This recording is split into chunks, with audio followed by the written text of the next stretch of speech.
Muy buenos días a todos los que nos están viendo, nos escuchan. Esta actividad es un círculo de lectura, específicamente el día de hoy.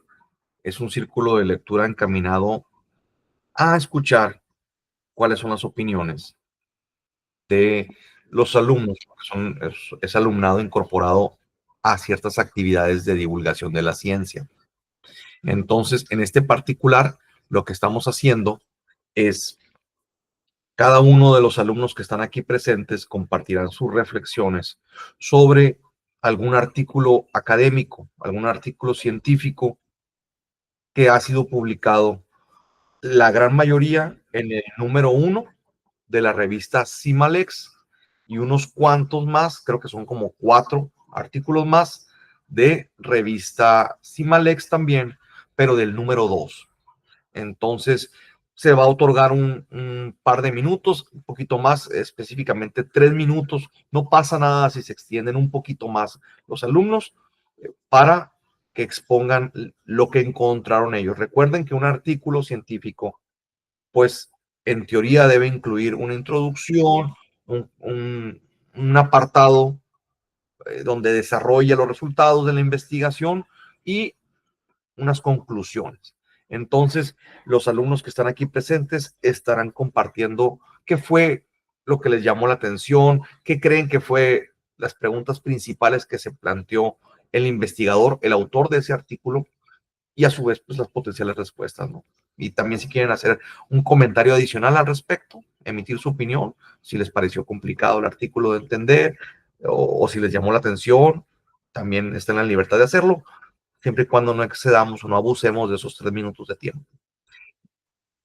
El día de hoy empezaremos entonces con, no puedo compartir lamentablemente, no, creo que sí podré compartir. Está ahorita la página intermitente, algunas fallas quizás sea por las cuestiones climatológicas, la página intermitente de revista Cimalex, la página web, pero creo que en la aplicación que utilizamos, que también es de Google, que es Trello, tenemos los artículos uno por uno, por lo menos la portada, ¿no?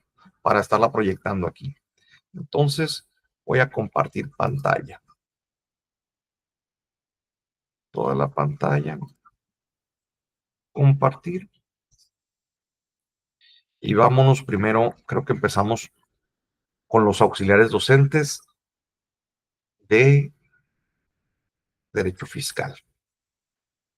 El primer artículo corresponde exponerlo a la alumna Karen Areli Ávila Flores y no sé si se puede apreciar. ¿Se puede apreciar, jóvenes, el artículo? Sí, Sí. Excelente. Bueno, Karen Areli nos va a compartir sus reflexiones, cuáles fueron las preguntas principales de este artículo que se plantea el autor y pues cuáles son las potenciales respuestas y qué fue lo que le pareció la lectura de este artículo, ¿no? Este artículo se llama Jurisprudencia mediante precedentes obligatorios. Pertenece al número 1 de la revista Cimalex. Con este se abrió la revista. Entonces el autor nos aportó este pedazo de ciencia, es Miguel Ángel Rodríguez Vázquez.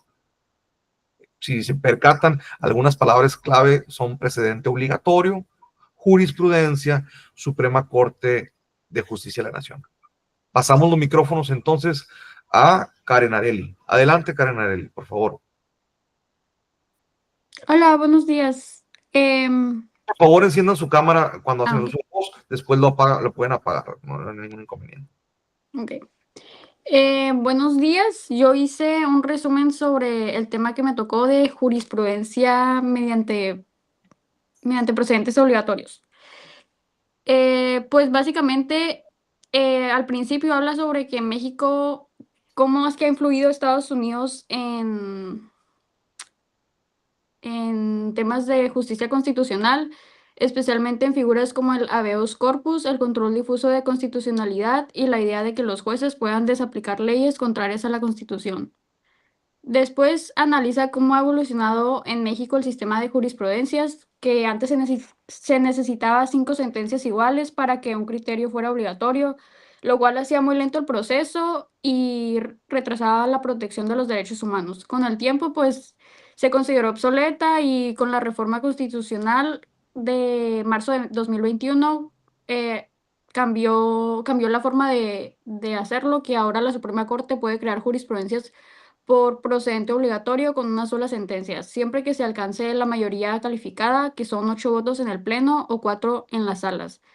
Y solo son obligatorias las razones que realmente justifican la decisión, no los comentarios accesorios. Y pues este sistema busca hacer más rápida y eficiente la justicia y que las decisiones de la Corte tengan efectos inmediatos, como pasó con el caso de la marihuana y pues otros temas. Sin embargo, el autor también criticaba que se exija mayoría calificada porque permite que una minoría bloquee decisiones importantes. Y también señala que publicando tesis ayuda a los operadores jurídicos, pero no fomenta el análisis profundo propio del sistema de procedentes. Y pues también bueno, no criticaba, pero mencionaba que las facultades de derechos también deben preparar a los abogados para entender y aplicar procedentes y aprender a identificar cuál es la razón decisoria de una sentencia y saber usarla en los casos para resolverlo. Y pues ya es todo. Oye, Karen Areli, bueno, primero, son precedentes. Estos son Ah, sí, precedentes. sí, sí, sí. Ahora, se comentaba que venía a atender una necesidad, ¿no? Esta reforma. Decía, antes tenías que esperarte que se convirtiera en jurisprudencia para que resultara vinculatorio con 5 ejecutorias pronunciadas en un mismo sentido. Y sí es cierto, cuando hemos consultado la plataforma del JUS, ¿cuántos temas importantes que hemos investigado vemos que se quedaron en tesis aisladas? Nunca se convirtieron en sí ya en tesis jurisprudenciales. Entonces, con esta reforma, que no es muy vieja, es del 2021, pues bueno, ya viene a implementar este sistema de precedentes, pero para eso, pues exige un candado, ¿no? Un candado del que tú nos platicabas. Era el candado de que fuera aprobado por mayoría calificada, ¿correcto? Sí, sí mencionaba eso. Y pues también el autor decía que podría haber otra manera, pues más fácil. Ahora, resaltaste algo que me llamó mucho la atención y que me gustaría que nuevamente hicieras hincapié, que tiene que ver con el hecho de los comentarios adicionales no se iban a incorporar en sí en el precedente, sino más bien qué era lo que era, me comentabas, el razonamiento, ¿no? La justificación. Sí, pues dice ajá, justifican la decisión, no los comentarios accesorios. Es correcto. Es decir, si se está debatiendo en este precedente un tema en específico, seguramente tendrá particularidades que tienen que ver exclusivamente con esas partes, ese asunto. Y lo que aquí dice es que el sistema de precedentes solamente va a rescatar el espíritu de la justificación, ¿no? El razonamiento, no los comentarios adicionales, accesorios. Ok, no, pues Carnarelli, muchísimas gracias. Continuaremos con el siguiente artículo. El siguiente artículo le corresponde a la compañera Elodia Guadalupe Castro Félix. Es este. Este artículo, espero que ya se pueda apreciar en pantalla la portada de este artículo con la primera página. De hecho, es de una investigadora que está adscrita al Instituto de Investigaciones Sociales de la UABC. Ella da una materia, imparte una asignatura en nuestra unidad académica, en la Facultad de Derecho Campus Mexicali, que es Derecho Migratorio Mexicano. Y la doctora Chantal Lucero Vargas. La doctora Chantal Lucero Vargas, pues aquí nos hizo el favor de enviar un artículo y se llama Niñez Migrante No Acompañada. Y el subtítulo es El principio de interés superior en las resoluciones en torno a procedimientos administrativos migratorios en los que son parte. Elodia, por favor, ¿podrías encender tu cámara y platicarnos tu reflexión? Hola, muy buenos días. Entonces comienzo con que el artículo analiza si México respeta el principio del interés superior del niño en los procedimientos migratorios aplicados a niñas, niños y adolescentes migrantes no acompañados. A nivel legal, México ha avanzado. La autora menciona que ha avanzado en el sentido que prohíbe detener a menores en estaciones migratorias, garantiza su canalización al DIF y establece que todas las decisiones deben priorizar su bienestar. Sin embargo, en la práctica esto no sucede. Cuando los menores son rescatados por el Instituto Nacional de Migración, la Procuraduría de Protección debe entrevistarlos para elaborar un plan de restitución de derechos, pero estas entrevistas suelen ser superficiales, rápidas y realizadas por personal no capacitado. Esto provoca que la mayoría de los menores sean devueltos a sus países, incluso cuando enfrentan riesgos como violencia, pandillas o reclutamiento forzado. Otros menores solicitan ellos mismos el retorno asistido, que es cuando solicitan regresar a su país de origen y muchas veces por presión de traficantes o por desesperación por el encierro de los albergues. Los adolescentes que solicitan refugio y lo obtienen enfrentan nuevas dificultades. Son enviados a albergues de puertas cerradas, sin acceso a una vida comunitaria normal, sin talleres ni educación integral. Y en algunos estados se les retienen sus documentos hasta los 17 años. El artículo muestra que los albergues y la Procuraduría enfrentan falta de personal, falta de capacitación y modelos que no respetan los proyectos de vida de los jóvenes. Esta situación deriva en decisiones que no están realmente guiadas por el interés superior del niño. La autora concluye que México necesita un sistema unificado, especializado y con recursos suficientes para atender a la niñez migrante, y que se debe reconocer a estos menores como sujetos de derecho, no solo como beneficiarios de asistencia. También señala la necesidad de crear alternativas seguras, incluso considerando rutas legales hacia Estados Unidos, cuando sean parte fundamental de su proyecto de vida. Bueno, Elodia Guadalupe, muchísimas gracias. Está muy claro el tema como lo expusiste. Híjole, es muy interesante. Francamente, hay tantas cosas que se pueden decir al respecto. Coincido con alguna de las críticas que no las hace, yo imagino la autora, la investigadora, no hace las críticas en un mal afán, tal cual está narrando una realidad. Es decir, no está diciendo, oye, estás mal capacitado y estás perjudicando a los derechos de la niñez y de los adolescentes, quizá por tu falta de capacitación, como si fueras el malo, ¿no? Tú como centro de albergue y demás. ¿Por qué? Porque tenemos que aceptar una realidad. La realidad es que no hay recursos económicos suficientes, no solamente en México, en el mundo, para atender a la migración.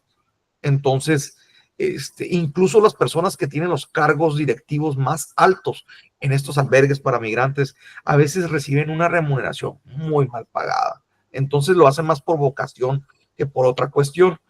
Pero sí, no cambia el hecho que lo que acaba de Profe, Dime, Carla Giovanna. ¿ya me puedes conectar?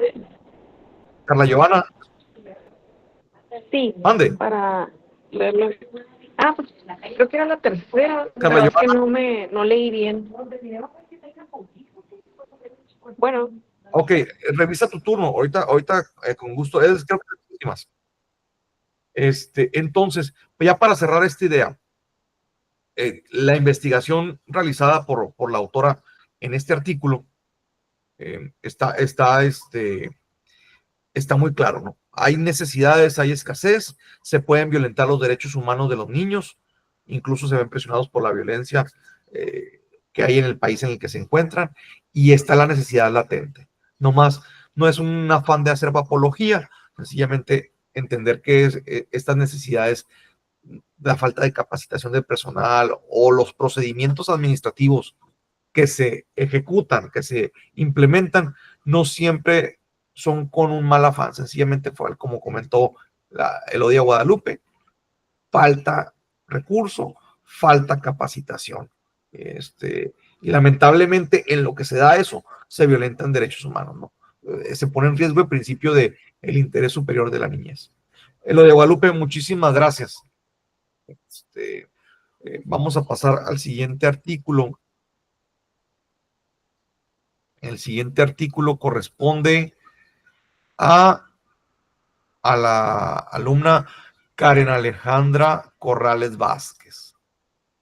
Y yo imagino que ya se aprecia en pantalla el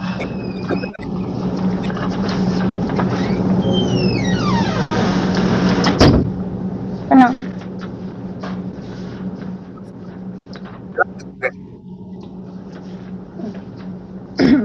buenos días. Primero que nada, a mí me tocó exponer sobre datos personales de niñas, niños y adolescentes. El artículo es de Daniel Humberto Núñez Valdés y primero quiero hablar sobre los antecedentes de dicho artículo.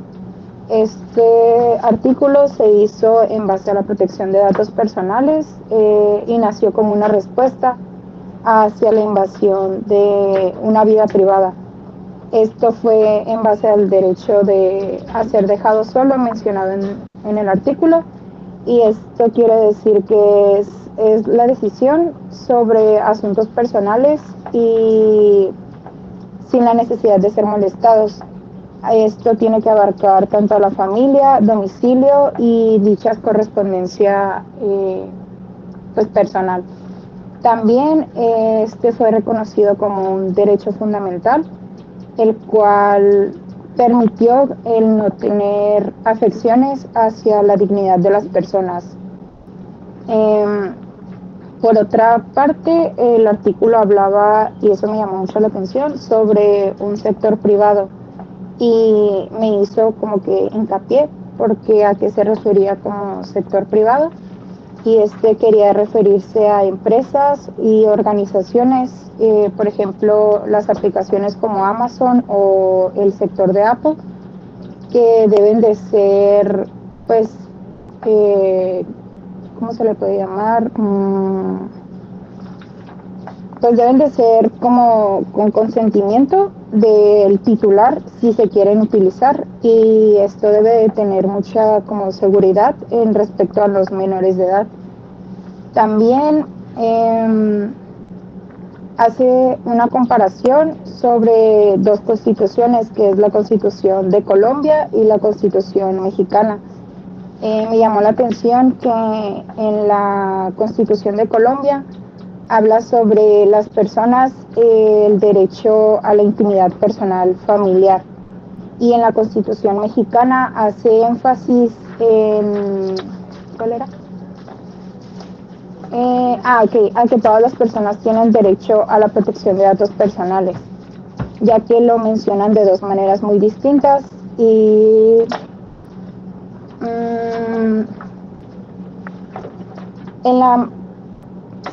en la Constitución de Colombia habla sobre los derechos que deben de ser, los derechos que deben de ser protegidos de los menores, y en estos menciona que nada más es el nombre y la edad de niños, niñas y adolescentes, mientras que en la Constitución mexicana se menciona que es un principio el que deben de tener dichos datos, y esto debe ser en razón de su seguridad, el orden público, la salud pública, el nombre, edad y diversos datos de niños, niñas y adolescentes. Cuando los encuentres, márcalos.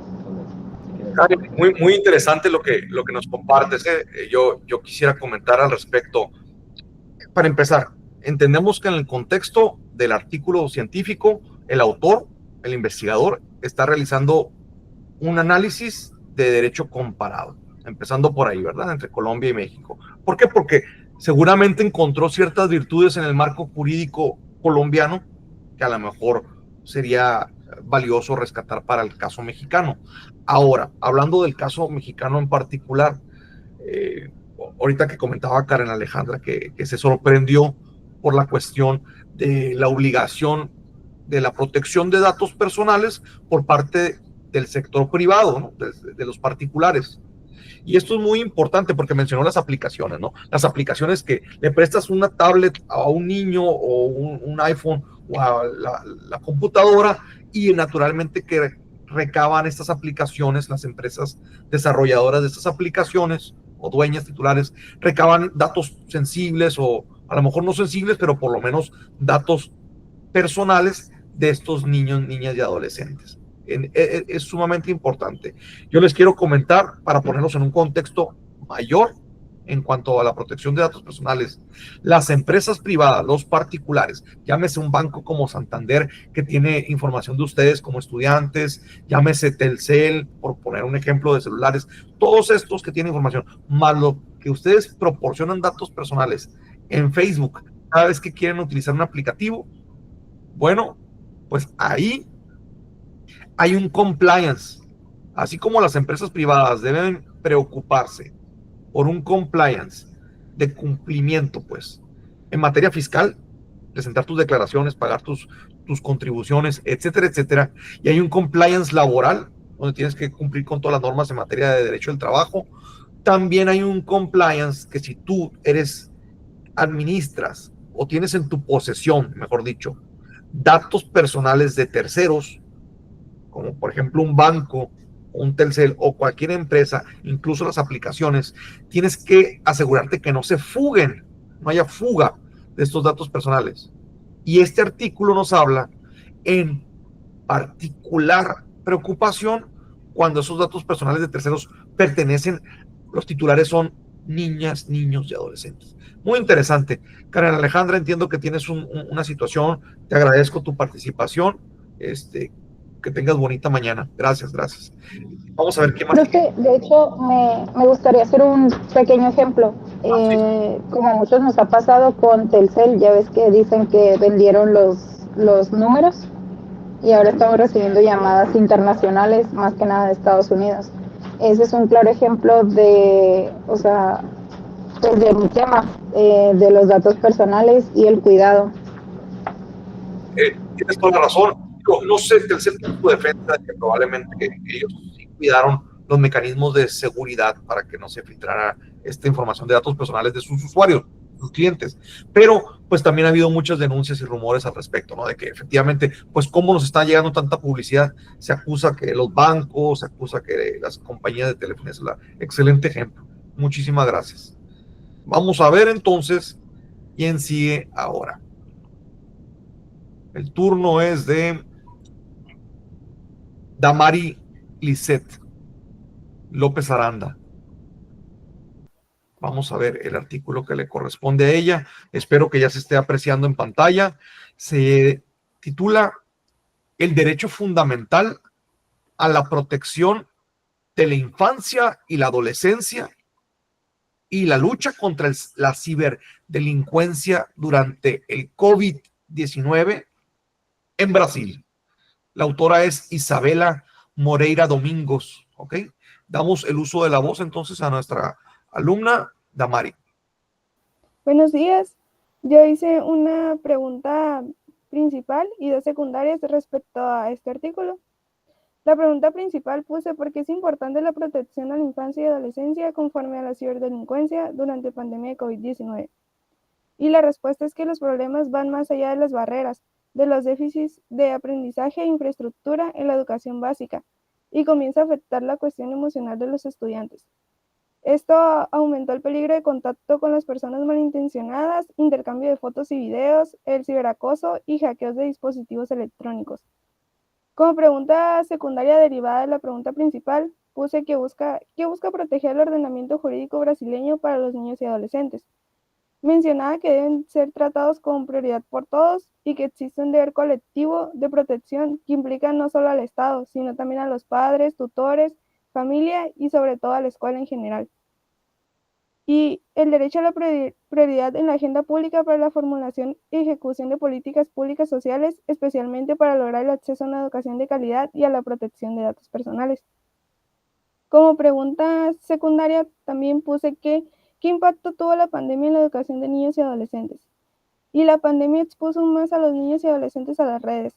Muchos tuvieron acceso a teléfonos móviles, tabletas y ordenadores para seguir las clases en línea, lo que aumentó el número de denuncias e investigaciones de violencia sexual contra niños y adolescentes, que aumentó durante este periodo y sobre todo el acoso.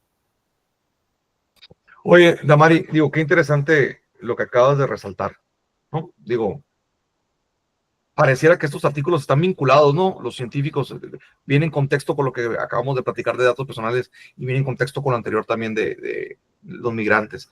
Ahora esto, de la infancia. Claro, claro.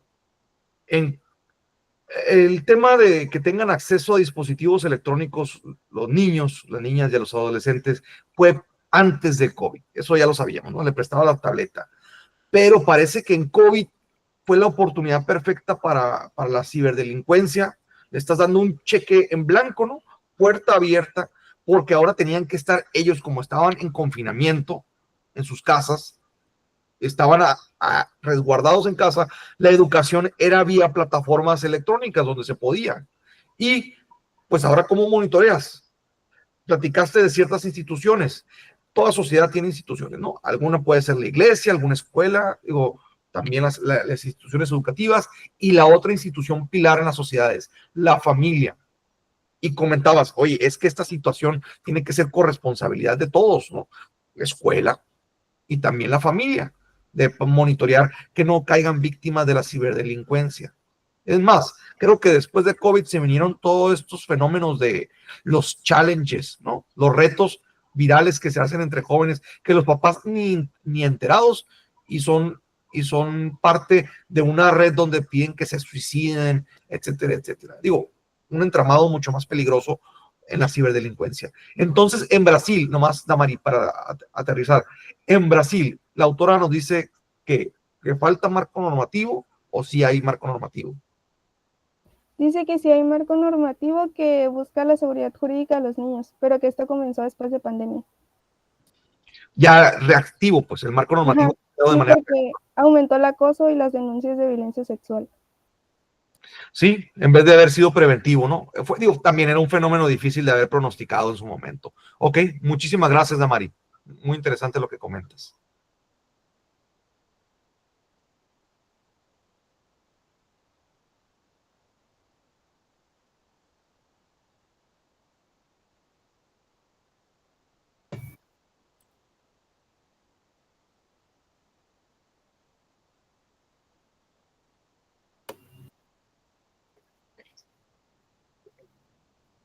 No abre el PDF, profe.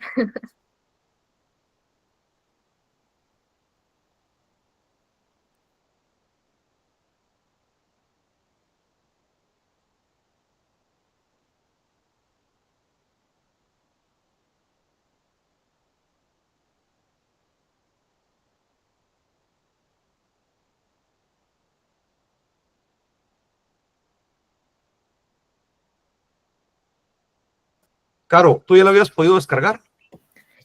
Sí, pero no de ahí. No, el PDF nunca me abrió. ¿Lo tienes descargado? Sí. ¿Me lo puedes compartir por WhatsApp y aquí yo lo proyecto?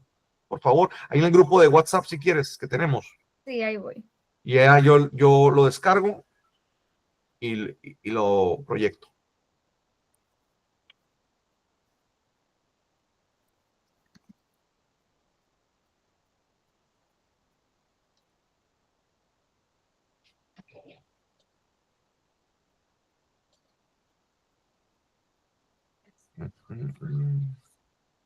Bueno, en lo que esperamos, agradecemos las aportaciones de quienes ya nos compartieron sus reflexiones de estos artículos científicos en este círculo de lectura.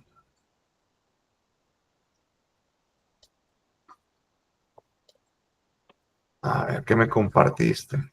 Creo que sí. A ver.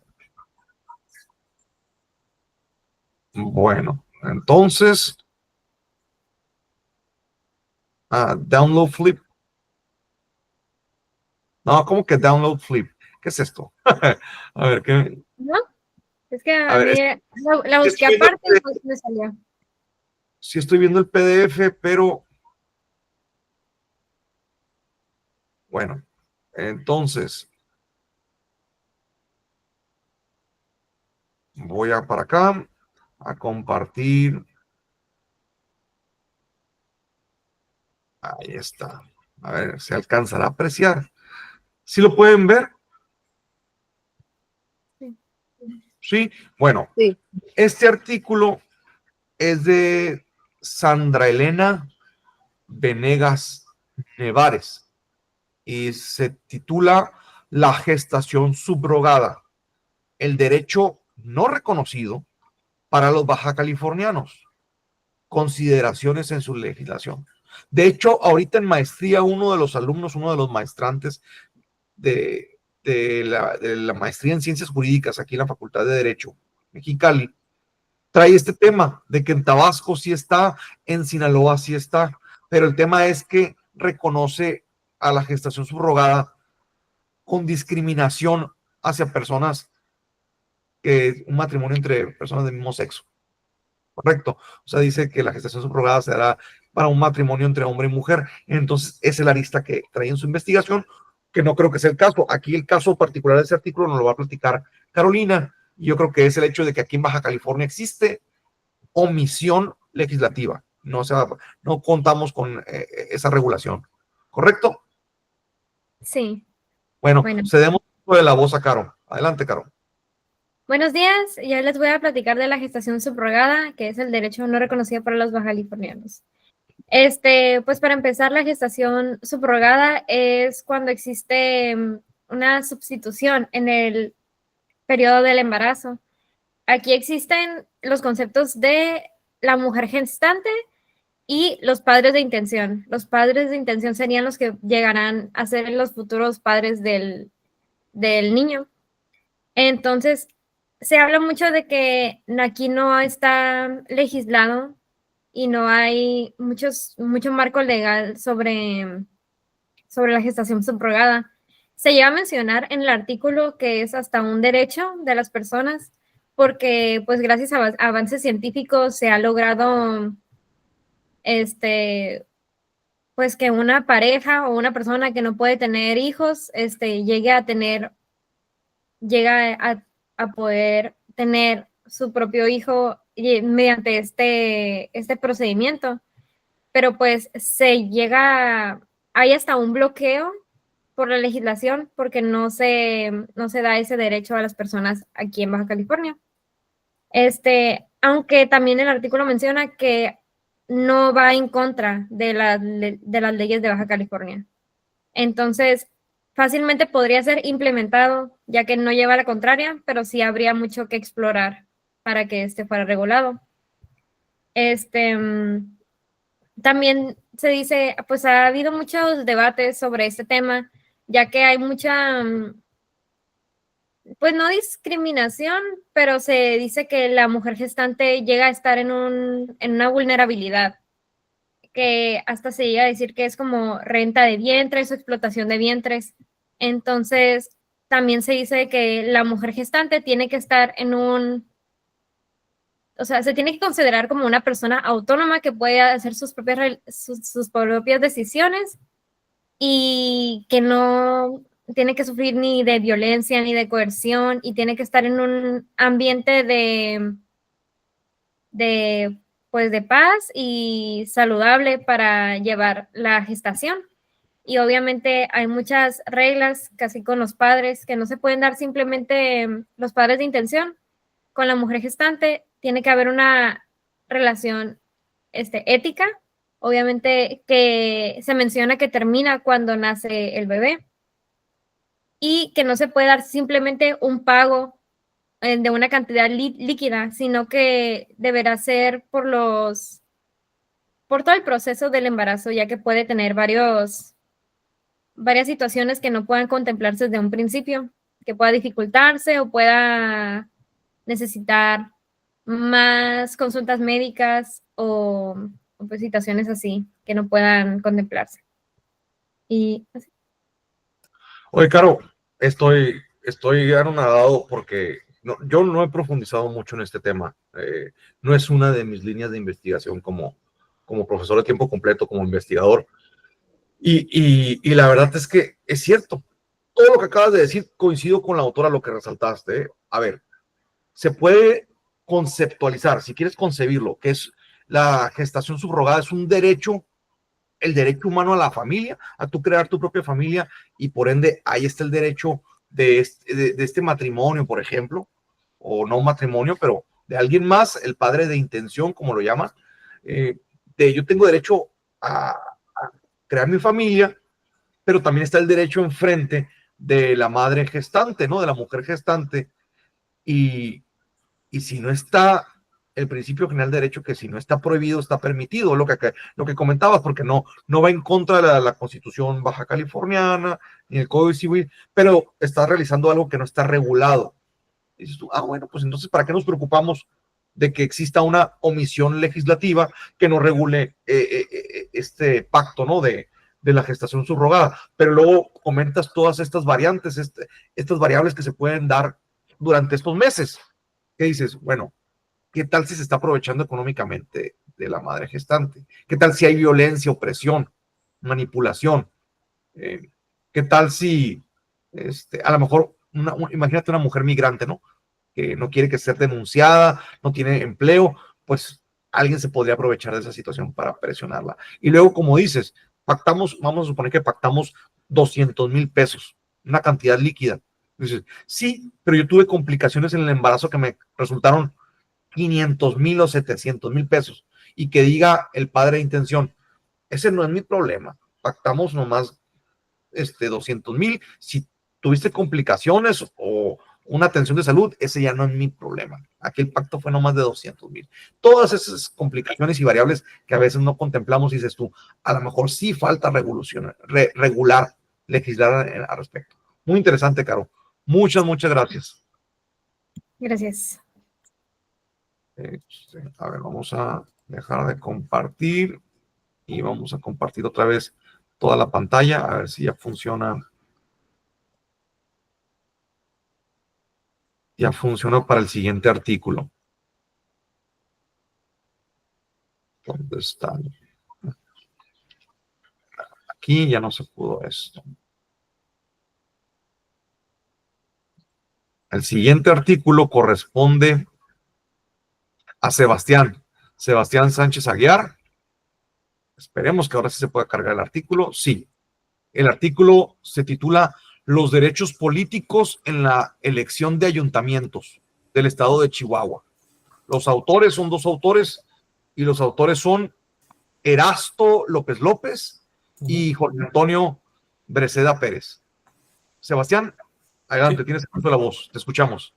Ok, entonces este artículo se dedica a visualizar una problemática que esos autores ven dentro del estado de Chihuahua, donde lo planteo de esta pregunta general: ¿de qué manera el sistema actual de elección para regidores en el estado de Chihuahua, que sería arrogado al título hacia el propio ayuntamiento, afecta el ejercicio pleno de los derechos políticos y la participación democrática de la ciudadanía? ¿A qué me refiero con esto? ¿O a qué es lo que se refiere todo este artículo? Parte del problema en cómo se manejan las elecciones para el ayuntamiento y para los regidores específicamente. Para los que no sepan, un regidor son los que son parte del Consejo General que ayuda al presidente municipal para llevar la gobernación del ayuntamiento. Entonces, estos regidores no se eligen se eligen de una manera de elección indirecta. Es el caso porque en la ciudadanía el voto no es para ellos, sino es para el presidente municipal, que ese va agarrado a su equipo, que serían a los regidores. Empieza diferenciando por lo menos cuál es la diferencia entre un municipio y un ayuntamiento, porque eso es importante en lo que se estableció en la Constitución, porque en el artículo 115 de la Constitución se refiere a que establece que los ayuntamientos deben elegirse por votación directa, que en apariencia es lo que se hace con el presidente municipal, pero como el presidente municipal no se encarga de toda la administración del ayuntamiento, entonces deja en una desbalanza o una incongruencia con la figura de los regidores, porque estos vienen y se añaden al grupo del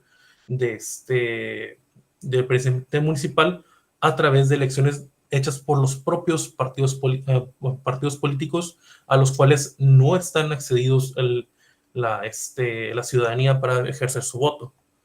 Entonces, esto demuestra una incongruencia que se ve en Chihuahua, desde su concepción de municipios al ayuntamiento, y cómo no solo en Chihuahua, porque pensándolo bien, y lo mencionan en el documento, solo dos estados en la República tienen una elección directa para la figura de los regidores, que serían Nayarit y Guerrero.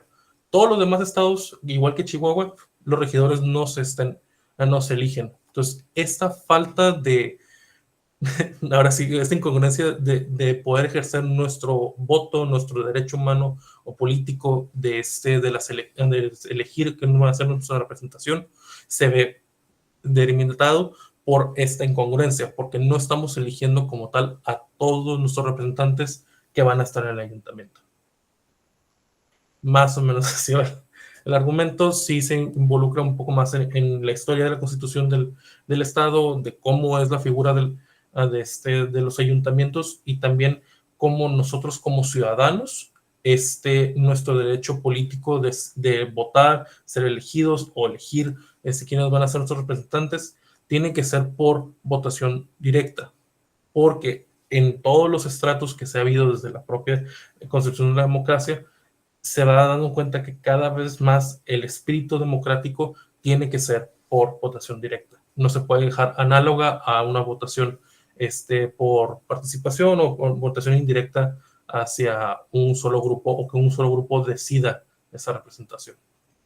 Es algo interesante, sobre todo considerando también en otros lugares que podrías verlo, es con en las elecciones federales de diputados, que vienen añadidos, no solo estamos votando por un solo diputado, pero a la vez estamos votando por todos los plurinominales que no conocemos y tenemos que hacer una investigación más acorde, pero aún así ellos tienen el mismo voto dentro del consejo de la legislación, igual de lo que estamos votando. Entonces, es un ejercicio de pensamiento para ver, y de que podríamos empezar a buscar una opción mejor de cómo ejercer un voto directo para este cargo público. Sebastián, muy, para mí, por lo menos, muy apasionante, muy claro como lo explicaste, y este tema es, híjole, crucial en la vida democrática de nuestro país. Yo les voy a compartir brevemente una anécdota. Hace como una década atrás yo trabajaba en el Congreso del Estado con una diputada muy joven, y ella había sido regidora de Tijuana antes. En una asamblea nacional nos topamos, conocimos a otra diputada muy joven que también, antes de haber sido electa como diputada, había sido electa como regidora de Nayarit. Y decía, pues ambas compartieron cuáles eran las dificultades de haber llegado al cargo de diputadas, y que primero tuvieron que atravesar el de las regidurías, pero cuando estuvieron compartiendo sus anécdotas de por ser jóvenes y ser mujeres, todo lo que tuvieron que soportar en sus respectivos partidos políticos para llegar a esos cargos, pues las experiencias eran algo diferentes, porque la de Nayarit decía, es que yo tengo una legislación donde votaron directamente por mí, mientras que en el resto del país, salvo el caso de Guerrero, que también acabas de mencionar, no es el caso. Entonces, no se da de cierta forma, salvo que haya otro estado que a lo mejor ahorita no traigamos rastreado, pero ahí entras en una planilla. ¿Y qué tal si yo quiero votar por ti como regidor, pero me cae muy mal el candidato o candidata a presidente municipal y no le quiero dar a él el voto? Me veo forzado a tener que votar por ese candidato a alcalde cuando a lo mejor yo quería votar por alguien más, nomás porque tú quiero votar por ti como regidor. O te voy a negar a ti el voto porque me cae mal tu alcalde, porque van en planilla, pues. Entonces es muy interesante. En su momento quisimos importar el modelo constitucional electoral de Nayarit aquí en Baja California, pero pues la mafia de los partidos políticos pusieron automáticamente el freno, ¿no? Pues sí, pues es que precisamente las plantillas que se organizan por los partidos políticos, por su propia organización interna. Entonces son sus propios intereses los que tienen que estar, tenemos que ir en contra de sus propios intereses y ellos obviamente no van a dejar a soltar eso. Y eso pues, termina siendo un detenimiento para el ciudadano, más que nada. Y además, porque muchos baquetones se postulan de candidatos a regidores en las primeras posiciones, sabiendo que va a perder su alcalde, pero por lo menos ellos entran de minoría, ¿no? Entonces, no, hay que poner una cara bonita o un rostro refrescante, joven, de candidato a alcalde. Sabemos que nuestro partido perderá, pero por lo menos yo como regidor voy en la posición 1 y yo sí entro. Entonces el voto jamás te lo quisieron dar a ti como baquetón regidor, se lo dieron al alcalde, y eso pasa en el fenómeno viceversa, ¿no? También, pues tú te diría mejor, a lo mejor, como candidato de tu partido, pero que voten por ti, nomás como regidor, y no te arrastre la mala marca de un candidato a alcalde, ¿no? Pero bueno, muy interesante. Muchas gracias, Sebastián.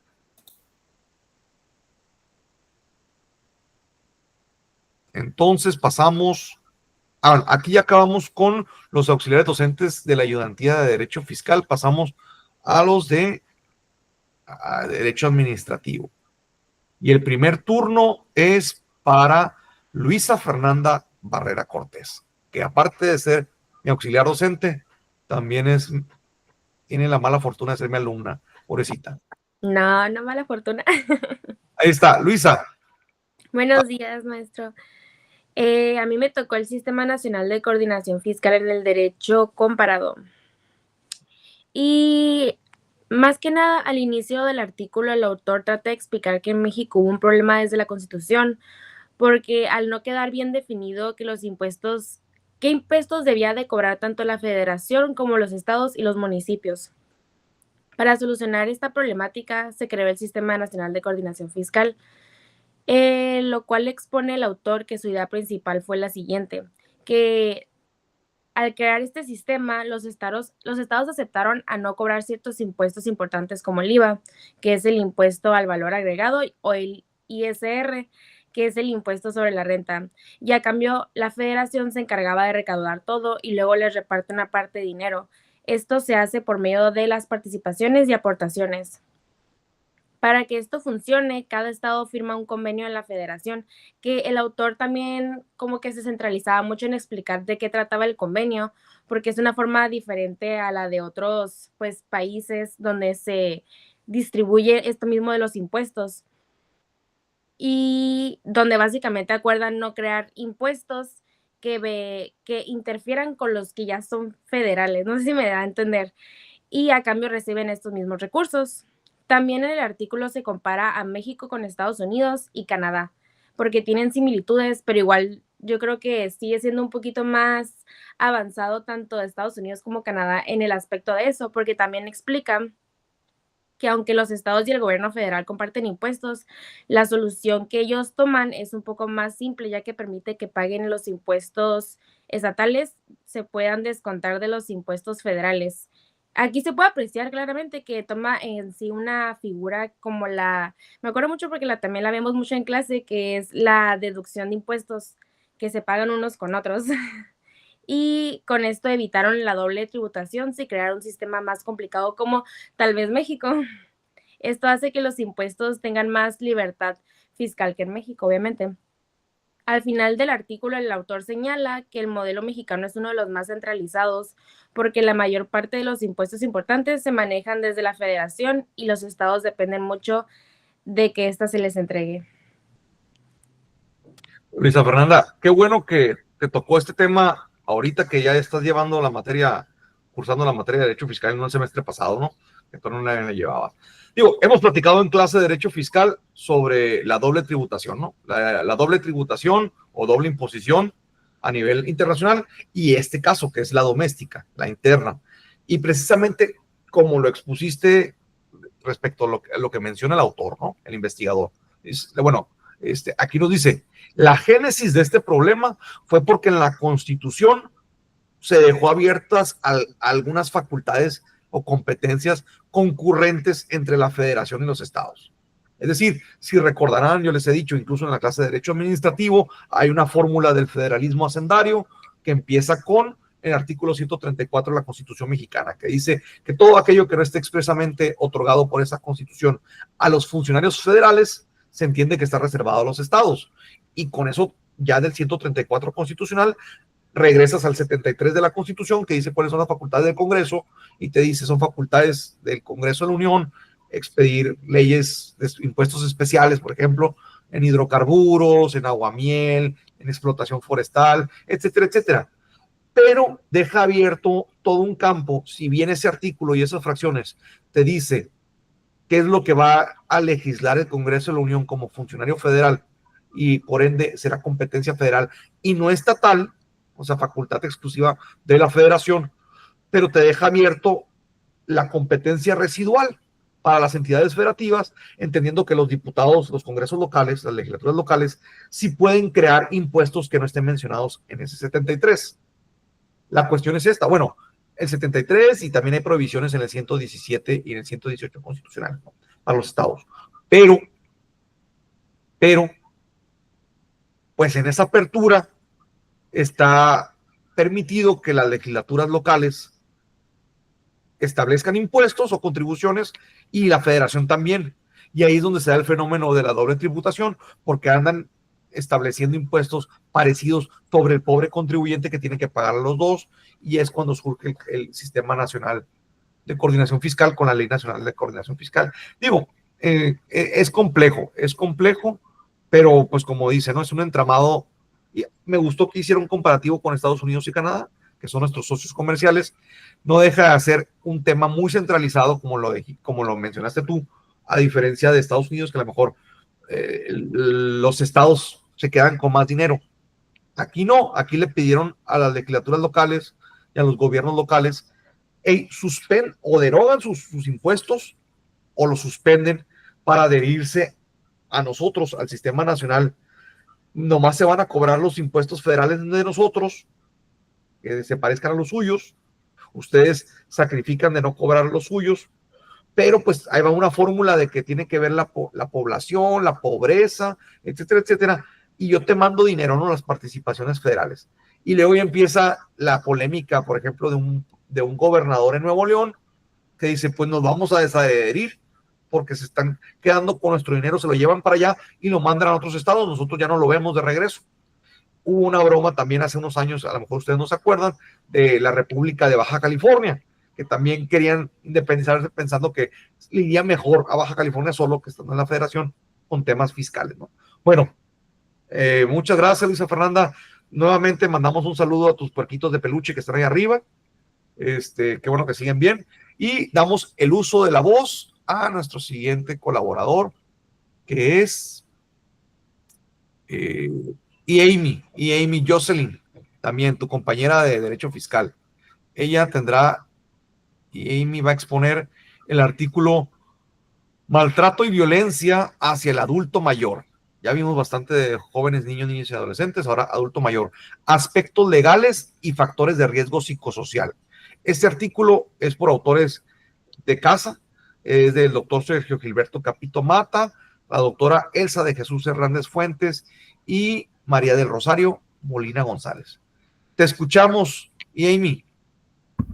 Buenos días, ¿sí me escucho? Sí. Ok, como comentaba el profesor Villarreal, a mí me tocó un tema de maltrato y violencia de adultos mayores. Pues yo lo hice a modo de resumen y pues marcando puntos importantes.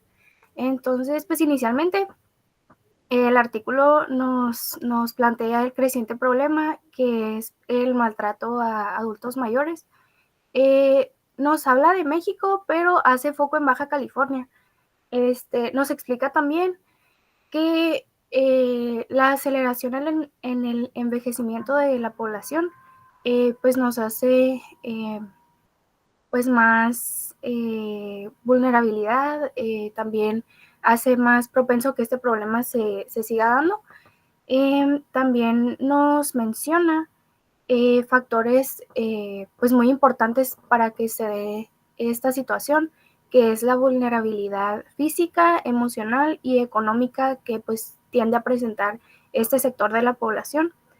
Y nos dice, algo que se me hizo muy feo, es que nos dice que muchas veces los adultos mayores que se ven dentro de esta situación, que sufren esta situación, no piden ayuda, primeramente pues por desconocimiento, también por desconfianza en las instituciones, vergüenza, y algo que pues te me hace muy fuerte también es por culpa.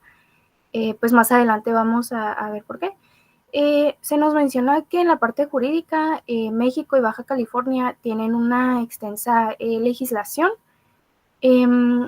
muchas veces no tan focalizada, pero sí se nos menciona, por ejemplo, hay una, creo que es Ley de Protección de Derechos de Adultos Mayores, aquí en Baja California, pero se nos dice que se requieren políticas públicas para, pues, hacerlas suficientes, que sean efectivas, porque está la normativa, pero no se hace tanto la aplicación.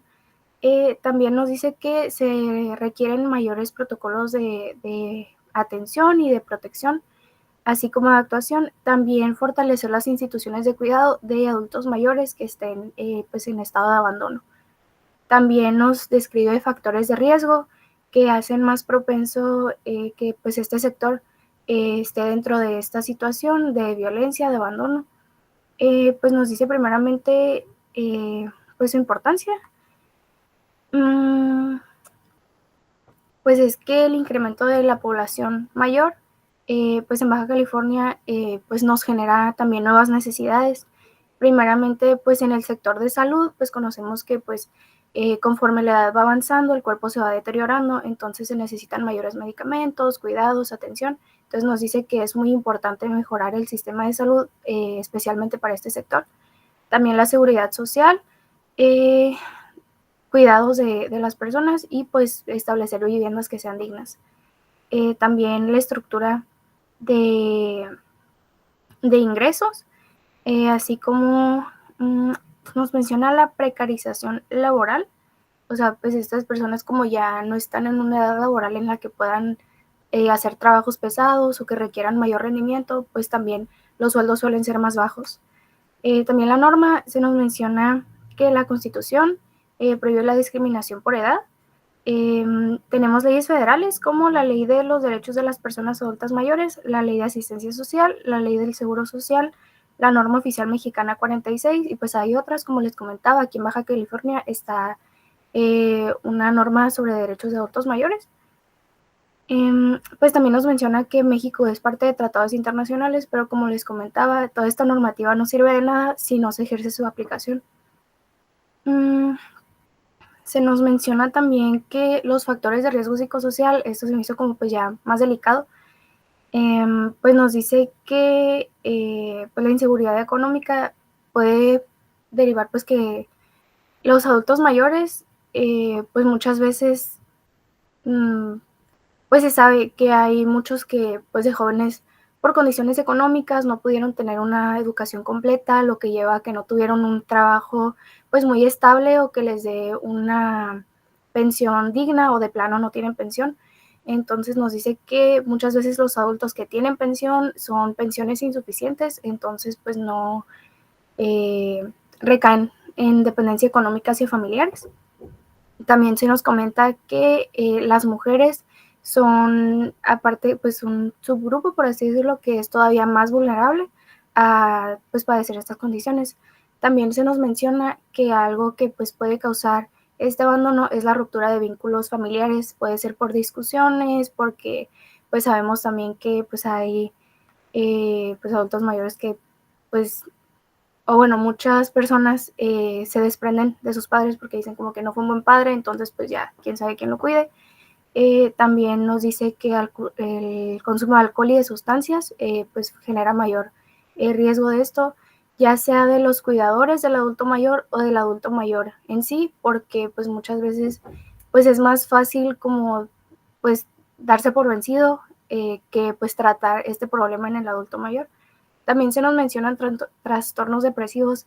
Esto se me hace como ya más profundo y más complejo porque pues la depresión es algo muy común en la vejez, entonces puede ser por como el paso de esta persona de ser un adulto a ser ya un adulto mayor y notar en sí mismos que ya no tienen el mismo rendimiento físico, que ya no tienen la misma utilidad en casa, que ya no tienen la misma capacidad de trabajar, pues que también como los hijos pues son ya grandes o pues no ven seguido a sus nietos, pueden generar, pues todo esto se va juntando y genera depresión en el adulto mayor.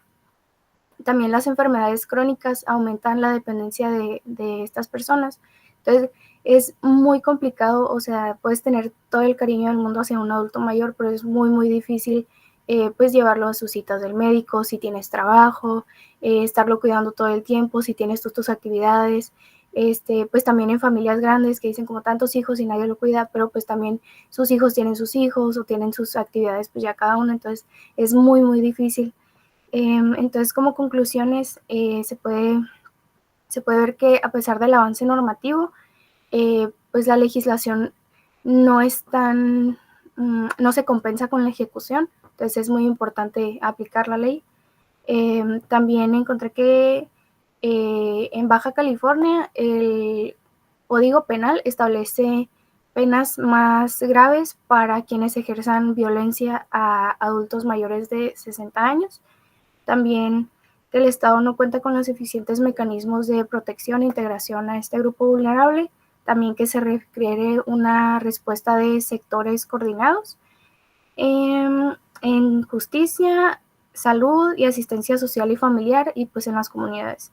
También se requiere la creación de protocolos de actuación en casos de necesidad, fortalecimiento de los que ya existen. También que el respeto a los derechos humanos y a la dignidad humana debe guiar todas estas actuaciones. Amy, muchas gracias. Es un tema bien sensible. Yo no quiero extenderme demasiado, pero mi experiencia laboral cuando trabajé en el Ministerio Público, los adultos mayores son víctimas de delitos horribles. Ahí está el código, ya dijiste, en cuanto a aspectos legales que se sanciona con agravantes, ¿no? Cuando se comete en contra. Pero, híjole, hay tanta impunidad para la población víctima en general que desaparecen en la nada, aparecen las víctimas adultos mayores. Hay una ley, como dijiste, aquí los investigadores resaltan que hay una ley. Yo ya he estudiado esta ley de adultos mayores para la protección de adultos mayores, pero es letra muerta. Si no hay políticas públicas que les inyectes presupuesto, dinero a esas políticas públicas, y el tema es que el presupuesto es una cobija. Si vas a querer jalar la cobija para tapar a alguien, ya destapaste a alguien más. Y por eso, esto parte de los problemas de riesgo psicosocial. También no todo va a ser de gobierno. Tenemos como nosotros que, como sociedad, ser más solidarios.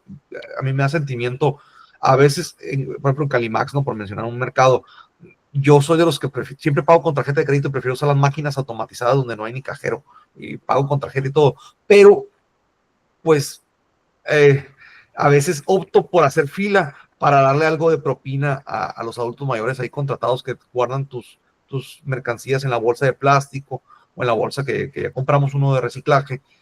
¿Por qué? Porque es un tema de hacerlos sentir útiles, apoyarlos económicamente y evitarlos que caigan en riesgos psicosociales. Hay una película viejísima del 2000 o 2001 que se llama Requiem por un sueño, temas tristes, y uno de esos es la depresión en adultos mayores. La mamá del protagonista trae un tema y es muy triste. Hay que ser un poquito más solidarios. Pero bueno, muchas gracias, Amy. Muchas gracias. Vamos a pasar con alguien más. A ver, aquí sigue Karime Evelyn, con su artículo, ok, este artículo ya es del número 2 de la revista Simalex. Se llama La conciencia científica del jurista como estructura del objeto de una investigación en derecho. El autor es Guillermo Rafael Gómez Romo de Vivar. ¿Estás por ahí, Karime Evelyn? Sí, aquí estoy. Adelante, adelante.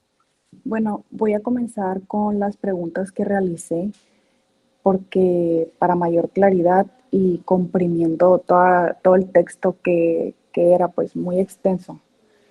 Bueno, yo puse que en pregunta principal, ¿cómo pudiera el investigador jurídico acercarse a un fenómeno a estudiar?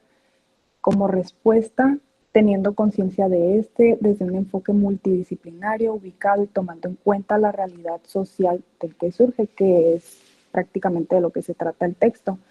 Luego, ¿cuáles son los métodos que un investigador jurídico debe de aplicar? Él menciona la planeación que se centra en justificar y comprobar la necesidad de la investigación y el tiempo que se invertirá en ella. Fundamentar esto debido a que la norma jurídica es la base de las problemáticas planteadas y adaptarse para dar como resultado congruencia metodológica a cualquier situación que pueda surgir y tengas que cambiar. Luego, ¿en qué grado el objeto de investigar debe apoyarse de otras ciencias no jurídicas? Pues en grado muy alto, porque el investigador debe concientizarse en el uso de otras ciencias sociales que expliquen la sociedad en la cual surge la problemática planteada. Eso es de lo que trata el texto, pero ahora pues voy a pasar a explicárselos. El texto, la conciencia científica del jurista como estructura del objeto de investigación en derecho, trata sobre una crítica para el sujeto que investiga y el objeto de investigación. Esto debido a que se considera debe existir una sensibilidad en el momento de investigar y que esto permita una paciencia, coherencia metodológica y claridad en el tema. También menciona cómo, o sea, propone más bien formas de mejorar las investigaciones. El primer paso que toma en cuenta es tener la conciencia de la que ya les hablé y ubicar el derecho como una ciencia y tener la conciencia científica.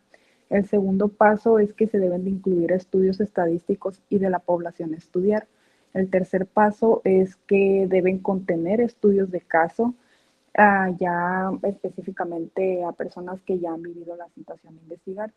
El cuarto paso es que se debe de haber un pensamiento analítico que dé todo esto como resultado lograr un pensamiento objetivo y claro. Para lograr una conciencia científica y los puntos anteriores, se debe llevar a cabo un procedimiento para desarrollar el perfil del sujeto, su contexto y experiencia. El autor se refiere al sujeto como el jurista, visto desde un enfoque antropológico y epistemológico. Antropológicamente, el jurista debe tener formación que comprenda la experiencia humana global, que resulte como conocimientos conceptuales, categorías, clases, relaciones entre grupos e instituciones, reconocimiento y práctica de derechos, o sea que conozca la sociedad a la que va a estudiar y investigar. Y luego la epistemología la trata el autor como pues, la comprensión de los factores que dan origen al derecho, primeramente como teoría del conocimiento jurídico como ciencia, o sea, lo ya existente, el segundo como teoría del conocimiento jurídico aplicado y el tercero es la teoría del conocimiento jurídico por medio de una metodología que resuelva problemáticas planteadas. También hace mención de que se debe de tomar en cuenta lo cognitivo, refiriéndose a la superioridad del jurista que genera efecto nocivo. O sea, hay un sesgo en el que los juristas a veces creen que todo lo saben o creen que pues, tienen el ego muy alto y a veces eso los distrae del objetivo inicial. También hace mención del contexto, que es otro perfil que se debe de mejorar, desarrollar para tener esta conciencia científica, que es la ubicación etnográfica y demográfica. O sea, es poseer la habilidad de describir, interpretar y reconstruir la cultura y estructura del grupo social investigado. O sea, porque el derecho tiene una geolocalización y un tiempo específico, entonces se debe de conocer en tiempo real prácticamente. Y también la historia que ha venido teniendo ese lugar para llegar hasta ese momento. Luego el investigador debe crear una conexión del contexto, ubicación con el objeto para mayor claridad y estructurarlo según la realidad de ese espacio. Es importante para las tradiciones, estructuras, poblaciones humanas y su evolución con enfoque cuantitativo. O sea, se debe de tomar en cuenta todo lo que se hace en ese espacio, o sea, hasta su cultura, sus tradiciones. Yo me puedo imaginar también como es el caso de estos grupos, no recuerdo cómo les llaman, que tienen los usos y costumbres, pues, o sea, también se debe tomar en cuenta esas cosas en la investigación. Y su experiencia, que es post-taller y estudios de caso. También este es otro perfil que se debe de desarrollar, o sea, es el punto de partida los estudios de caso, porque no basta entender la normativa, o sea, verlo desde este enfoque de que la norma jurídica dice tal cosa, sino que hay que entender la ley en su trasfondo, porque es producto de una realidad social y es así como el jurista debe de tener el panorama y contexto completo. Muchos, según el autor, tienen como esta idea de que pues la norma dice, pero en realidad la norma viene de un contexto. A lo mejor muchas de estas normas pues ya son viejísimas y ya están en desuso en la actualidad, aunque sigan existiendo pues.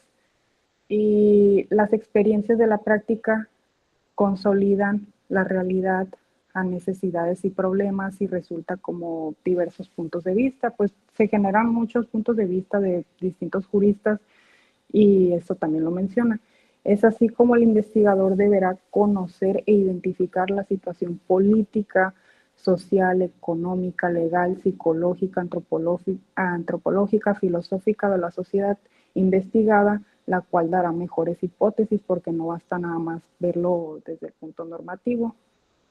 Y hace mención de cómo lo vas a lograr por medio de la observación, que facilita identificar los puntos que requieren ser abordados o modificados, que deberá ser visto desde perspectiva crítica. La planeación que se centra en justificar y comprobar los elementos descubiertos, o sea, claridad de la ruta de trabajo y del tiempo invertido, porque también decía el autor que a veces hay investigadores que resultan muy cansados porque no saben ni qué están investigando y invierten el tiempo en donde no deben, pues. Y luego la fundamentación, en razón de que se requiere partir de una base sólida, la cual es la norma jurídica misma que será modificada, solucionará problemas y es ahí donde todo lo anterior cobrará sentido debido a su gran necesidad de análisis desde múltiples enfoques. La adaptación, siendo el último paso que encuentra su importancia en cómo la investigación puede armonizarse haciéndose entendible y encontrando su raíz jurídica en otras ciencias para hacer más precisa la investigación. La adaptación fue la que había mencionado de que debe estudiar otras ciencias no jurídicas y se debe de adaptar, aunque tal vez al jurista pues no le agrade la idea, debe de hacerlo. Y se concluye que el científico social debe de poseer tanta conciencia científica y jurídica como para evitar ser olvidado. Es decir, no debe cerrarse a una sola opinión y debe acercarse a otras ciencias. O sea, en la investigación, pues, no debe de ser, como se pudiera decir, aburrida. O sea, debe de acercarse a más temas y debe de existir una correcta sistematización y asimilación de los temas para evitar ideas incorrectas. Además, debemos de tomar en cuenta que el derecho se debe de adaptar a circunstancias sociales, que es lo que les digo que a veces se cierran a una sola opinión. Luego, el derecho no debe de basarse solamente a definiciones, se debe de adaptar a circunstancias sociales. El derecho no debe basarse a el impacto social. El impacto social, cultural, objetivos indispensables son aspectos que no se deben de descuidar para alcanzar mayor impacto en una investigación y es importante reflexionar antes de actuar. Es por esto por lo que la conciencia científica y la razón transforman la investigación. Entonces, pues, eso sería todo de mi parte. Sí, tenía muchos datos de esta lectura, pero pues intenté comprimirlos para que fuera más fácil de entender. Entonces, pues sería todo. Karime, Evelyn, muchísimas gracias. Es un tema complejo y te agradezco que lo hayas presentado con tanta claridad y orden. Digo, nomás quiero mencionar algo para no retrasar de más esta actividad. Eso que comentaste ahorita de que tiene que tener el jurista una ruta de trabajo es importantísimo. Ayer lo estaba platicando con maestría. Los alumnos de maestría no son investigadores científicos de tiempo completo, son profesionistas del sector público, del sector privado y social que están realizando un posgrado, ¿no? Y les decía, sí, perdiste mucho tiempo y conociste cosas que no sabías con cierta jurisprudencia, etcétera, etcétera, pero si no tienes ruta de trabajo te vas a desgastar. Entonces, invierte de manera optimizada. Eso es clave. Segundo, lo que acabo de mencionar. No solamente nosotros, los académicos, que somos profesores y investigadores, no solamente nosotros somos los investigadores de la ciencia jurídica, también los profesionistas. Si te llega un problema de un cliente, te van a decir, ¿cómo resuelvo mi problema? Tienes que saber cómo vas a ser creativo para tu ruta de trabajo e investigar el asunto que a lo mejor no está claramente definido en un texto legal. Me encantó lo que destacaste de que también tiene que entrar el ingrediente etnográfico, ¿no? Aunque hay una estructura de cómo hacer producción científica de artículos académicos y demás en todo el mundo, un investigador, un jurista investigador mexicano quizás no tenga los mismos tablas, herramientas, precedentes o antecedentes que uno de Canadá o uno de España o uno de Italia. Esto es un ingrediente muy relevante. Y pues nomás para concluir, ¿no? También me gustó que destacaras la parte de la teoría del conocimiento jurídico, ¿no? La parte de la epistemología jurídica, de cómo concebimos nosotros, cómo nos acercamos la mente humana al conocimiento de la ciencia jurídica. Muchas gracias, Evelyn. Karime, Evelyn. Vamos a daros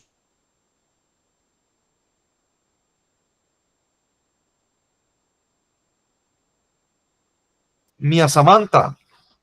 ¿Andas por ahí, Mía Samantha?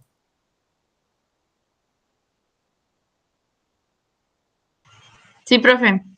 Mía Samantha, a ti te tocó un artículo también del número 2 de la revista Simalex. Se llama Matices antropocéntricos en los tratados internacionales de incidencia ambiental. La doctora Violeta Méndez Carlo Silva es de la Universidad Autónoma de San Luis Potosí y tenía mancuerna académica muy buena en materia ambiental con pues, quien hasta hace poco fue también profesor de Derecho Ambiental en la Facultad de Derecho Mexicali, Luis Alberto Bautista Arciniega. Entonces, me imagino que esta mancuerna trajo como producto este artículo. Te escuchamos. Ok, pues primero que nada, buenos días, maestro y compañeros que están aquí en la sesión. A mí me tocó el artículo de matices antropocéntricos en los tratados internacionales de incidencia ambiental. Pues primero para explicar de qué, disculpen si se escucha la secadora, es que mi hermana se está terminando de bañar y se está secando el cabello. Bueno, para iniciar voy a explicar un poquito pues de qué es lo que habla el artículo, ¿no? Pues básicamente el artículo explica cómo se ha ido pues cambiando o transformando la relación entre los seres humanos con el derecho ambiental, pues la naturaleza, ¿no? Antes, pues la mayoría de la legislación o los tratados tenían como una visión a ver, aquí lo tengo apuntado. Es antropocéntrica. A ver, espérenme. Tener una visión como antropocentrismo fuerte, que es cuando el ser humano se cree el centro, pues, de la Tierra y la naturaleza solamente es como un recurso, como algo que pueda disponer libremente de él. Y pues el enfoque de la legislación o de los tratados pues era regular cómo explotar los recursos, pero no tanto cómo protegerlos. Pero pues conforme el paso del tiempo, esta visión pues fue cambiando, se fue transformando a lo que ahora se llama el antropocentrismo moderado, que es aquí cuando el ser humano sigue siendo importante, pero ya no está por encima de la naturaleza, sino que forma parte de ella, o sea, como un conjunto, no como algo superior de lo que puede disponer libremente. Y pues eso implica reconocer que la naturaleza no solamente tiene un valor económico, sino también cultural, estético, incluso, bueno, podría decir yo como sentimental o espiritual. Y los autores identificaron 3 cosas que marcan la transición de la legislación. Primero, la participación social, que, o sea, ya no se deja todo en manos del gobierno o de la ciencia, sino que la gente o las comunidades son pues más conscientes y tratan de hallar una forma para resolver los problemas ambientales. Como segundo, la forma en que valoramos la naturaleza ya no solo sirve para producir, sino que tiene un significado más amplio como, pues, mantener nuestra vida, ¿no? Que es importante cuidarlo porque, pues, de eso es lo que vivimos realmente. Y como tercero, la responsabilidad por los daños ambientales. Aquí entran principios como pues el que lo hace lo paga, o sea, el que contamina paga, para reparar los daños, para prevenir daños ante, ante, ay, pues ante la afectación que haya hecho. Y el artículo también analiza que más de 70 tratados que México ha firmado y muchos de los más recientes ya traen esta visión más moderada e integral sobre el ambiente, no tan explotadora como antes. Y pues también hice algunas anotaciones sobre pues legislación aquí mexicana, pero si es muy extenso, voy a decir nada más como que las más principales, que es la Ley General de Vida Silvestre, la Ley de Cambio Climático, también está la Ley General del Equilibrio Ecológico y la Protección Ambiental. Y, ok, aquí lo estoy viendo. Y pues sí, sería todo. En conclusión, para cerrar ya mi análisis del artículo, yo pasé de ver cómo, siento que el artículo te hace ver cómo pasamos de ver a la naturaleza como algo que sirve para producir, a entender que es parte esencial pues de nuestra vida, ¿no? Oye, no, digo, muy importante el tema, porque dice, el artículo se titula Matices, ¿no? Entonces pasamos de un matiz fuerte, de un antropocentrismo fuerte a uno ya más moderado. Por ejemplo, ahorita que estamos ya casi en época navideña, en un antropocentrismo fuerte, ese matiz, de hecho, ese pino de Navidad está ahí para hacerme dinero y yo vendérselo a la gente, punto, es su única finalidad. Y ahorita dices, oye, espérate, hay una simbiosis entre la naturaleza y el ser humano, o sea, hay que hacer una tala de árboles responsable. Entonces, sí, más que nada, pues el consumismo, o sea, el que ya está tan normalizado como que, pues, compro y compro y compro, y es como que tenemos que ser más conscientes a la hora, pues, de consumir, vaya, ¿no? sí, no, qué interesante tema, y qué bueno, está haciendo frío, hay un frente frío ahorita aquí en Baja California, en Mexicali, y qué bueno que se sequen bien el cabello, ¿no? Porque luego hay gripa. Ok, muchas gracias, mía Samantha. Gracias, profe.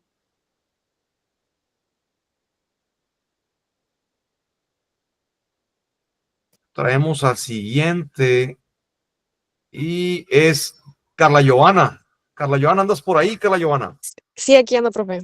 El artículo que te tocó, es de Daniel Fernández Cañueto, ¿no? Y se llama Chile, de Pinochet al proceso constituyente de 2020 ahí en Chile. Ok, te escuchamos, adelante.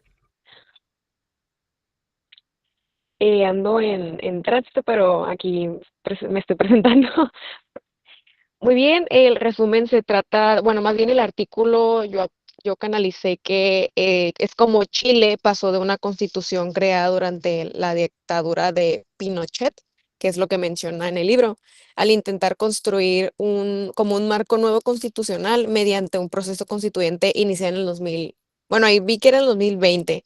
Comienza más bien explicando cómo la dictadura militar Augusto Pinochet de 1973 a 1990 estableció un régimen autoritario y con un diseño de la Constitución en el 1980, que básicamente es en el hecho de mantener como un control fuerte de poder y un poco limitativo y participativo más pues en la ciudadanía, ¿no? Y asegurar que la continuidad como el modelo marco político económico, incluso después de fin de una dictadura.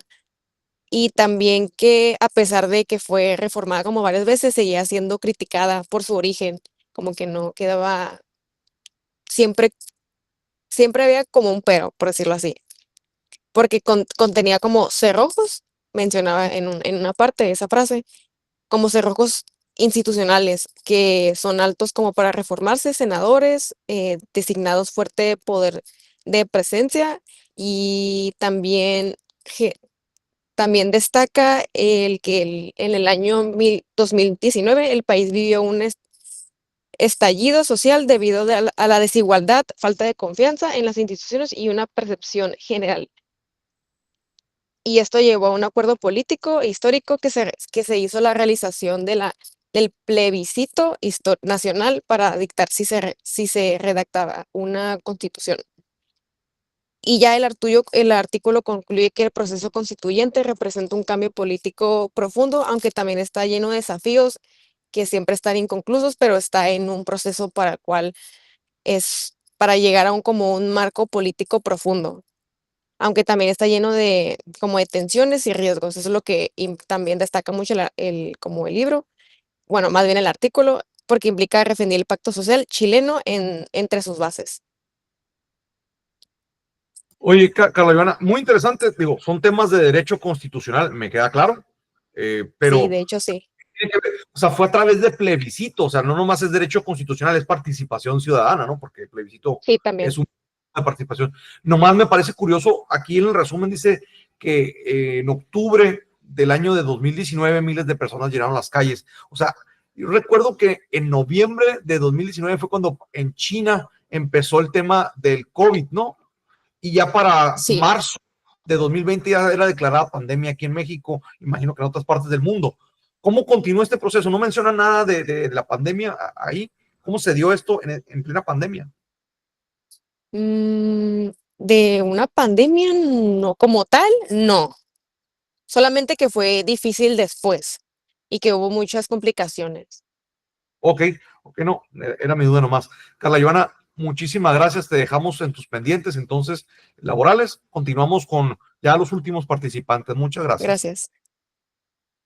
Entonces, aquí está. Y ya nomás nos queda nuestra muy querida Gipta Abigail Terán Luna. ¿Andas por ahí, Gipta? Sí, profe, aquí estoy. A ver, contigo cerramos ya. El último artículo científico que se analizará también pertenece al número 2 de la revista Simalex. Se titula Retos de los derechos a la privacidad y a la protección de datos personales en México. Ya hemos tocado estos temas, por lo menos niñas y adolescentes. Ahora veamos esto con la autora Isaura Judith Moreno Pérez. Adelante, Gipta. Primero que nada, buenos días. Yo les voy a hablar sobre pues, los retos de los derechos a la privacidad y a la protección de datos personales en México. Así a grandes rasgos, pues la autora del artículo dice que le falta mucho al cuadro normativo, como lo es el instituto, el INAI, es el encargado de regular que pues se respete el derecho a la privacidad, ¿no? Pero dice que le falta mucho para que pueda ser protegido como este derecho, pues, porque a medida en que vamos avanzando, la tecnología a 1000 años luz, o sea, está muy adelantada a nuestra, pues, capacidad, ¿no? De hacer estas, ¿cómo se podría decir? Pues estas normas que las pudieran, que las pudieran, pues contemplar, o sea, regularlas. Como es, nos dice la autora, el avance de las tecnologías de la información y de la comunicación nos ha invadido el ámbito de la privacidad de nosotros, por lo que es necesario que el derecho avance al ritmo que avanza la tecnología. Entonces, eso exige que el derecho, pues, eso exige que avance más el derecho para que sea protegida nuestra privacidad. Dice también que, pues, de esta manera se intenta ofrecer orientaciones, recomendaciones para mejorar el sistema normativo con efectividad para proteger la privacidad de los usuarios, pues de las nuevas tecnologías, de la información y de la comunicación. Nos dice que a través del tiempo han emergido considerables antecedentes que que sustentan este interés de garantizar la privacidad, porque dice, es un hecho que el Estado, los gobiernos, las empresas nos están como, pues, ¿cómo se podría decir? Nos absorben, pues, o sea, se meten mucho como que en nuestra vida que debería de ser privada. Entonces, pues la rápida evolución de las tecnologías, pues es el principal desafío para la regulación legal de la privacidad y la protección de datos personales. También nos menciona que las TIC, que es la definición de las TIC, pues como un conjunto de herramientas, sistemas de información que tienen voz, texto, imágenes. Dice que en esencia son dispositivos y herramientas que facilitan la adquisición y almacenamiento, tratamiento y comunicación de datos. También nos menciona que la comisión de la banda ancha nos arroja como unos datos estadísticos de cómo en México las personas, pues todos estamos como que bien actualizados, ¿no? Que el teléfono, que la televisión, que la computadora, que todos, casi la mayoría tenemos acceso a Internet. Dice la autora del artículo que en México se reportó 84.1 millones de usuarios, lo que representa el 72.0% de su población total. Y en Baja California es del 96, 97, ¿eh? Todavía, digo, es la nacional, pero en Baja California 90 y tantos tenemos. Ajá, sí, o sea, estamos como que bien actualizados en comparación con Países Bajos como lo son África, que ahí sí reporta, ¿cuánto dijo que reportaba? Como el 19%. O sea, casi nadie tiene acceso al Internet, o sea, ni siquiera no tienen acceso, pues, mucho menos el derecho a la privacidad, pues puede ser garantizado, ¿no? Si desconocen esos temas. Entonces, por aquí, el objetivo, dice, es proponer orientaciones para un sistema normativo que sea más efectivo y que salvaguarde rigurosamente la privacidad de los usuarios, pues en las nuevas tecnologías. También dice que, pues, las tecnologías de tratamiento masivo de datos personales se definen por la velocidad, variedad y volumen. O sea, son conceptos con los que nosotros no estamos como que muy relacionados, pero sí los ingenieros, pues ellos miran todo eso y dice la autora, necesitamos ayuda de ellos, o sea, necesitamos que ellos nos auxilien, necesitamos pues tener una participación colegiada y auxiliar de expertos en otras ciencias, no nomás son los ingenieros, son más personas pues las que deberían de ayudarnos como para que alcanzar el avance tecnológico. También menciona también pues el concepto de derecho a la intimidad, menciona que la Suprema Corte ha dictado varias sentencias. Y también nos dice que deberíamos como que voltear a otras legislaciones como España, nos pone ejemplo España, porque ellos están muy adelantados en esa materia, o sea, ellos están muy adelantados en esa materia. Entonces, también mire sobre el tema de los usuarios que usan la criptomoneda, que como ellos pues realmente están desprotegidos porque no hay como que un cuadro normativo que los regule, pues a lo que les pasa como en el tema de la criptomoneda dice que se los voy a leer porque sí está como que bien complejo. Las personas participan bajo la confianza que sortea el desconocimiento jurídico dentro de la blockchain. Yo estuve buscando de la blockchain porque la verdad nunca había escuchado sobre eso y es como